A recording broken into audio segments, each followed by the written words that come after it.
నమస్తే. ఇన్నాళ్ళు నన్ను సపోర్ట్ చేస్తూ, ఎంకరేజ్ చేస్తూ మీ ప్రేమని నాకు అందిస్తున్న ప్రతి ఒక్కరికి కృతజ్ఞతలు.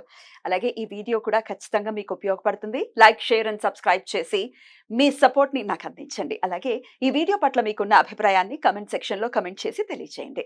ఇప్పుడు వీడియోని చూద్దాం. నమస్తే. Welcome to our channel. నేను పద్మిని. ప్రస్తుతం మనతో పాటు హిందూ జనశక్తి ప్రెసిడెంట్ లలిత్ కుమార్ గారు ఉన్నారు. మాట్లాడదాం. లలిత్ గారు నమస్తే అండి. నమస్కారం అండి. మరొకసారి మీ సమయాన్ని ఇచ్చినందుకు కృతజ్ఞతలండి. ఈ మధ్య మరి ఇప్పుడు బాగా ట్రెండింగ్, బాగా ఎంటర్‌టైనింగ్ విషయం ఏదైనా ఉందంటే అవి పాలిటిక్స్ డెఫినిట్‌గా. ఎలక్షన్ ఎలక్షన్స్ ఆ మూడ్ మామూలుగా లేదు. ఆ హీట్ మామూలుగా లేదు. అవును. ఎట్లా ఎంజాయ్ చేస్తున్నారా? Yeah! Not well but not well not ఎందుకని? వెల్. హ్మ్. పెద్ద అంటే పాలిటిక్స్ పెద్ద ఇంట్రెస్ట్ ఉండదు. లేదా? మరి అడగచ్చా నేను ఈ ప్రశ్నలు? యాహ్! డెఫినెట్‌గా అడగొచ్చు. ఇప్పుడు హ్మ్. నాకు ఇంట్రెస్ట్ ఉందా లేదా అనేది పక్కన పెడితే everyone is connected with politics అండి ఆ! భారతదేశంలో. ఆ! ఎందుకంటే ఆ! మనల్ని రూల్ చేస్తుంది వాళ్ళే, యాహ్! మనల్ని ఏడిపిస్తుంది వాళ్ళే. అవును. కాబట్టి ఎవరు దాని నుంచి తప్పించుకునే అవకాశం లేదు. రైట్. కాబట్టి సమాధానం చెప్పడానికి ఎటువంటి అభ్యంతరం లేదు. సో, ప్రిడిక్షన్ చెప్పండి. హ్మ్. సమాధానంతో పాటు. ఓకే. ఎట్లా సెంట్రల్‌లో ఎవరొస్తారు అనేది మీ అంచనా? ఎవరు రావాలి అనేది మీ కోరిక? రావాలి అనైతే 100% మోడీ గారి గురించే ఉంటుందండి. యాహ్! ఇంక నో ఆప్షన్. అసల రైట్. సమీప భవిష్యత్తులో ఏం లేదు. రైట్. వచ్చేది ఎవరు అంటే మాత్రం 100% కాదు. 500%, 1000% చెప్తున్నా. ఔర్ ఎక్ బార్ మోదీకి సర్కార్. సూపర్. అయితే కోరిక, కోరిక, సంకల్పం 2 ఒకటే. సంకల్పం ఒకటే. రైట్. ఎందువలన హిందూ సమాజాన్ని మీరు డెఫినిట్‌గా పైకి తీసుకురావాలన్న ఉద్దేశంతో మోదీ రావాలి అని అంటున్నారా? ఇంకేమైనా కన్సిడరేషన్స్ ఉన్నాయా? ఒకటండి హిందూ సమాజం కోసం మోదీ గారు ప్రత్యేకంగా ఏదైనా చేశారు అని చెప్తే అప్పుడు నేను హ్మ్. అనొచ్చన్నమాట. హ్మ్. మోడీ గారు ఈ దేశం కోసం చేశారు ఏది చేసినా కూడా. రైట్. హిందూ సమాజం కోసం కోసం ప్రత్యేకంగా చేయాలి. ఏమీ చేయలేదు. హ్మ్. ఈరోజు రామ మందిర్ నిర్మాణం జరిగింది కాబట్టి అది మోడీ అనుకుంటారు. రామ మందిర్ నిర్మాణం చేసింది ఎవరు? హిందువుల డబ్బులతోటి, హిందువుల పోరాటంతోటి ఇది సాధ్యపడింది. నేతృత్వంతో సాధ్యపడింది. ఆ! అంతే. అంతవరకే మో చూడాలి. మోదీ గారు నాయకుడిగా ఉన్నప్పుడు సాధ్యపడింది. కరెక్ట్. కానీ మోడీ గారు ప్రభుత్వ డబ్బుల్లో నుంచి రూ. 1 మాకు ఆలయ నిర్మాణానికి ఇవ్వలేదు. అవును. మోదీ గారు ఇవ్వాలని కూడా మేము కోరుకోలే. హ్మ్. ఎందుకంటే నరేంద్ర మోదీ గారు లాంటి వ్యక్తి ప్రధానమంత్రి స్థాయిలో ఉండి ఆ ప్రారంభోత్సవానికి వచ్చారు. అదే మాకు అన్నిటికంటే గొప్ప అదృష్టం. హ్మ్. అంతే. హ్మ్. ఆ తర్వాత ముస్లింల రక్షణ కోసం ఆయన చాలా చేశారు. అంటే ట్రిపుల్ తలాక్ తీసేయటం కావచ్చు, లేకపోతే ఈ కొన్ని చట్టాలు కావచ్చు చేయటం చేశారు. అవును. అలాగే మైనారిటీల రక్షణ కోసం అని చెప్పేసి ఇంకెన్నో చట్టాలు చేశారు. హ్మ్. కానీ మతపరంగా హిందువుల కోసం ఫలానా అని చెప్పేసి ఏం చేయలేదే. హ్మ్. ఆర్టికల్ 370 రద్దు చేశారు. అది దేశం మొత్తానికి క్షేమకరం.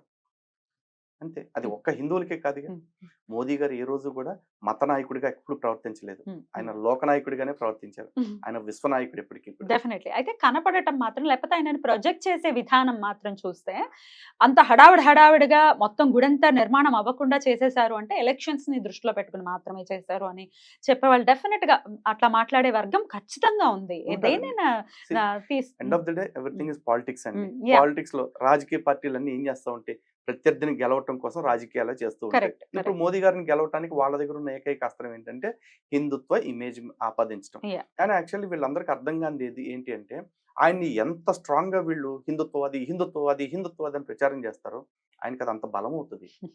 అది బలహీనత అవ్వదు ఎప్పటికి కూడా. యాహ్! ఎందుకంటే ఈ దేశపు మెజారిటీలు 70% ఉంది హిందువులు. హ్మ్. హిందువుల్లో గనుక నిజంగా మోదీ హిందుత్వం కోసం మాత్రమే పనిచేస్తున్నారనే కాన్ఫిడెన్స్ బిల్డ్ చేస్తే సర్వనాశనం అయిపోయి అడుక్కు తినేది వాళ్ళే. హ్మ్. మోదీ గారికి ఏమి హ్మ్. ఎంట్రుక వాసంత నష్టం కూడా లేదు. హ్మ్. హ్మ్. ఖచ్చితంగా. హ్మ్. రైట్ అండి. డెఫినిట్‌గా అయితే రావాలి అనుకునేది వచ్చేది మాత్రం ఒకళ్ళే. ఔర్ ఎక్ బార్ మోదీ మోదీకి సర్కార్. సర్కార్. ఓకే. రైట్. అంతే హీట్ మళ్ళీ ఆంధ్రప్రదేశ్ ఎన్నికల్లో కూడా ఉంది ఖచ్చితంగా.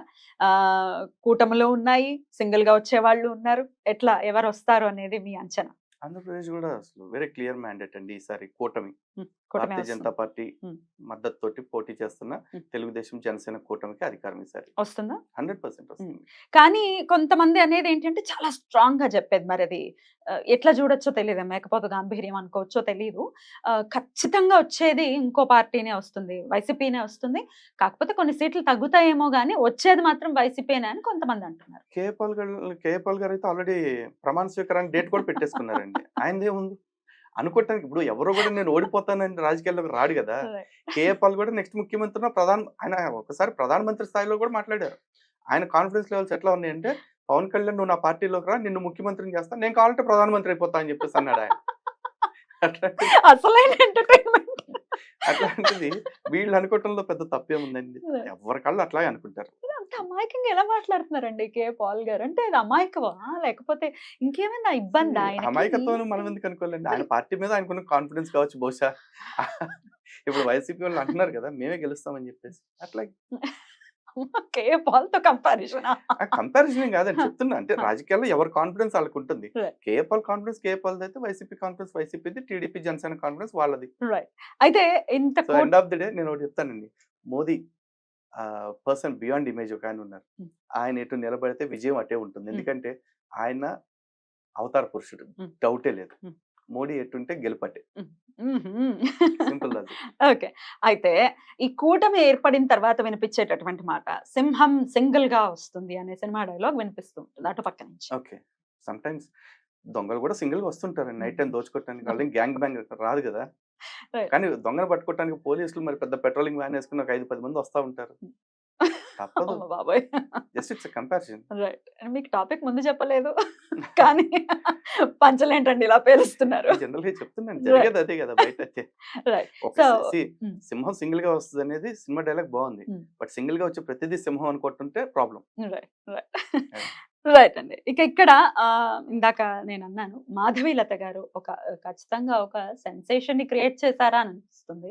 డెఫినిట్‌గా కొంత నెగటివిటీని కూడా ఆవిడ తెచ్చుకున్నారు. బికాస్ ఆఫ్ విరించి అనుకోవచ్చు. లేకపోతే రకరకాల యాస్పెక్ట్స్ ఉన్నాయి. పాజిటివిటీ కూడా డెఫినిట్‌గా ఉంది. డెఫినిట్‌గా పాలిటిక్స్‌లోకి ఎంటర్ అవ్వటం ఆవిడ కూడా క్లియర్‌గా చెప్పారు. ఇంటర్వ్యూస్ ఇచ్చిన చాలా మంది అడిగినటువంటి ప్రశ్నల్లో మీరు పాలిటిక్స్ కోసమే కదా! ఇలా అని అంటే డెఫినిట్‌గా నేను సీట్‌ని ఎక్స్‌పెక్ట్ చేస్తున్నా అని చెప్పారు. అయినప్పటికీ పాలిటిక్స్‌లోకి వెళ్ళడానికో, సీట్ కోసమో ఈ హిందుత్వాన్ని వాడుకొని వస్తున్నారు అని చెప్పి మాట్లాడటం ఇవన్నీ ఎట్లా చూస్తారు? సీ మాధవీలత గారు సెన్సేషన్ ఇప్పటికి క్రియేట్ చేశారంటే yes it is a sensation. More than a sensation she created a buzz. డెఫినిట్‌గా బజ్‌ని క్రియేట్ ఓల్డ్ సిటీ చేశారు. గురించి ఈ దేశం మొత్తం చూస్తుంది ఈ రోజున. రైట్. ఆ అంత బజ్ క్రియేట్ ధైర్యంగా కూడా చేయగలిగారు అంటే ఆవిడే. మాట్లాడగలుగుతున్నారు. యాహ్! ఎందుకంటే యాహ్!